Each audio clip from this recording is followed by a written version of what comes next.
Hello viewers, আসসালামু আলাইকুম। ভর্তা প্রেমীদের জন্য আজকে একটি ভর্তা রেসিপি নিয়ে চলে আসলাম। আজকে আপনাদের বানিয়ে দেখাবো কাঁঠাল বিচি ভর্তা। এভাবে কাঁঠাল বিচি ভর্তা বানানো যতটা সহজ এবং খেতে ভীষণ মজার হয়। গরম ভাতের সাথে এরকম যদি একটা ভর্তা রেসিপি থাকে তাহলে মাছ মাংসের কথা মানুষ ভুলে যাবে। এটা দিয়ে খুব মজা করে খাবে। আশা করি আজকের আমার ভর্তা রেসিপিটি আপনাদের কাছে খুবই ভালো লাগবে। আজকের রেসিপিটি যদি আপনাদের কাছে ভালো লেগে থাকে তাহলে ভিডিওটি স্কিপ না করে পুরো ভিডিওটি দেখবেন। চলেন তাহলে ভর্তার মূল রেসিপিতে চলে যাই। ভর্তা বানানোর জন্য এখানে কতগুলো কাঁঠাল বিচি নিয়েছি। কাঁঠাল বিচিগুলো আমি ভালোভাবে খোসা ছাড়িয়ে নিয়েছি। এখন আমি কাঁঠাল বিচিগুলো সিদ্ধ করে নিব। কাঁঠাল বিচিগুলো সিদ্ধ করার জন্য হাঁড়িতে আমি পরিমাণ মতো পানি দিয়ে দিয়েছি।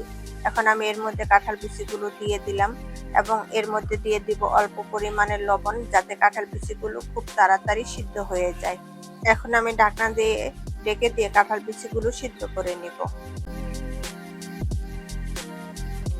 কাঁঠাল বিচিগুলো ভালোভাবে সিদ্ধ হয়ে গিয়েছে। এখন আমি কাঁঠাল বিচিগুলো তুলে নিব।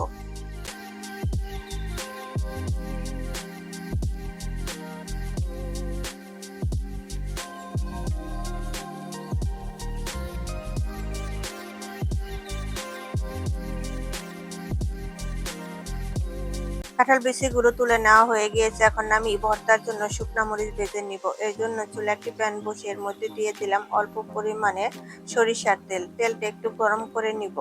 তেল গরম হয়ে গিয়েছে। এখন এর মধ্যে দিয়ে দিলাম 4টা শুকনা মরিচ। এখন আমি একদম লো হিটে মরিচগুলো আমি ভালোভাবে ভেজে নিব।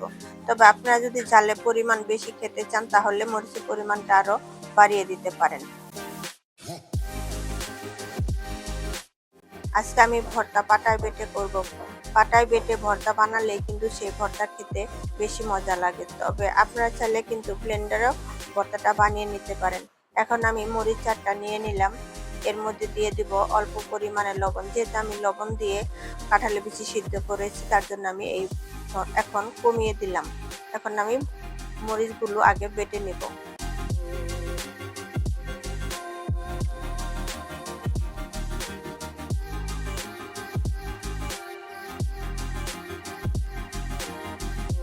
এখন এর মধ্যে দিয়ে দিলাম কয়েক কোয়া রসুন।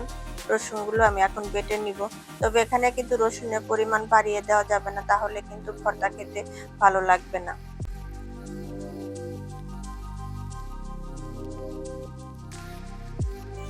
এখন এর মধ্যে দিয়ে দিলাম 2টা পেঁয়াজ। আমি কিন্তু এই ভর্তাটা কাঁচা পেঁয়াজ দিয়ে করব। এই ভর্তা কাঁচা পেঁয়াজ দিয়ে করলে খেতে বেশি ভালো লাগে। তবে আপনারা যদি চান তাহলে পেঁয়াজ ভেজে নিতে পারেন। তবে আমার কাছে কাঁচা পেঁয়াজের ভর্তাটাই খেতে বেশি ভালো লাগে। এখন আমি পেঁয়াজগুলো একটু থেতো করে নিচ্ছি যাতে বাটতে সুবিধা হয়।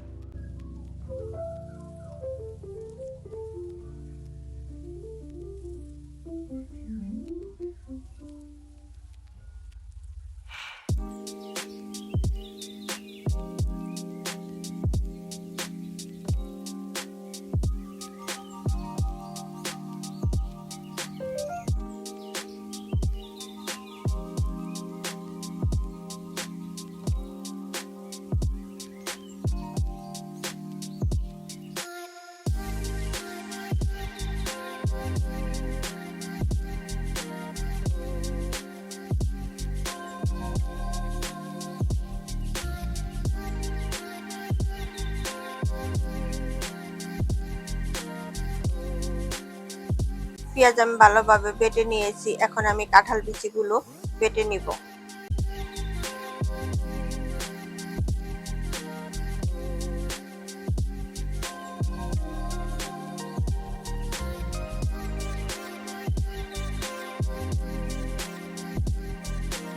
কাঁঠাল বিচিগুলো আমার বেটে নেওয়া হয়ে গিয়েছে। এখন আমি কাঁঠালের বিচির সাথে মরিচ পেঁয়াজ যে বেটে নিয়েছি সেগুলো ভালোভাবে মিক্স করে আরেকবার বেটে নিব।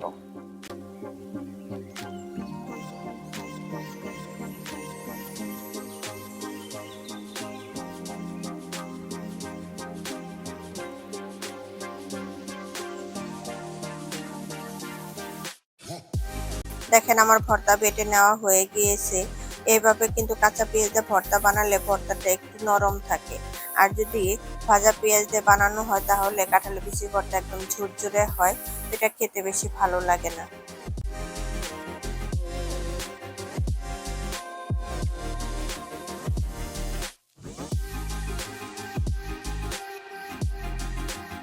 আমার ভর্তা বানানো হয়ে গিয়েছে, দেখেন দেখতে কতটা লোভনীয় লাগছে, খেতেও কিন্তু ভীষণ মজা।